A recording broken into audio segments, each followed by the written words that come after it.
ڕۆژی لەدایکبوونی پێغەمبەردا درودی خوای لەسەر بێ دوو ڕادروست دەبێ هەندێک لەگەڵیدان یادکردنەوەکەی هەندێکیش ڕەتی دەکەنەوە دەڵێن بیدعەیە ڕای ئێوەی مامۆستایانی ئاینی چییە؟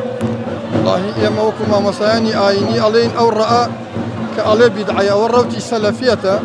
نامۆیە بە کوردستان هەمووی 15 ساڵێکە 20 ساڵێکە دامەزراون ئەوان ئیعاز لە سعودیە وەرەگرن سعودیەش معلومی هەموو خەڵکی کوردستان و جیهانە لەم شەڕەی ئیسرائیلا دەرکەوت لەم شەڕەی غەزا کە ئەوان جاشی ئیسرائیلن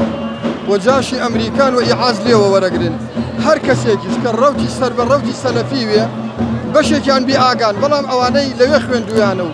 دکتۆراکەیان لەوەیە ئیعاز لەوێ وەرەگرن ئەڵێن بیدعەیە لە کاتێکە مەکەی مکەڕەمە کە مەکە ئیتر ئەوە خۆتە زانی چەند گەورەیە چل دانە نەوع بیدعەی تایە وەکو ئەم مەولوونامە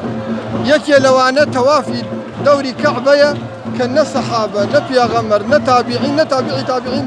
سێ قات تەوافیان نەکردووە لە کەعبە جوزئێ قورئان ئەخوێنن لە مانگی ڕەمەزانە بۆ هەر ئێوارەیە جوزئێ سی جوز ئەخوێنن بۆ هەر شەوەکەی ختمێکی جوزئێکی تیا ئەخوێنن نە پێغەمبەر کردوێتی نە سەحابە کردوێتی نە تابعین کردوێتی نە تابعی تابعین کردوێتی بەوە ناڵێن بیدعەیە بەس بەوە ئەڵێن بیدعەیە تێگەی بۆیە ئەبێ بچنەوە بە خۆیانە هەتا ئەوان بڵێن بیدعەیە خەڵک زیاتر ڕقیدا ئەگیرسیە و زیاتر یعنی پاروپێرار کەی وابوو ئێوە خۆتۆ بە بیرویەت ساڵ لە ساڵ بێ قەرەباڵغتر ئەبێ و حکومەتیش قەراری یاوە حکومەتی هەرێم قەراری یاوە هەولێر بکەنە پایتەختی سومبلی مەولود و بکرێ بە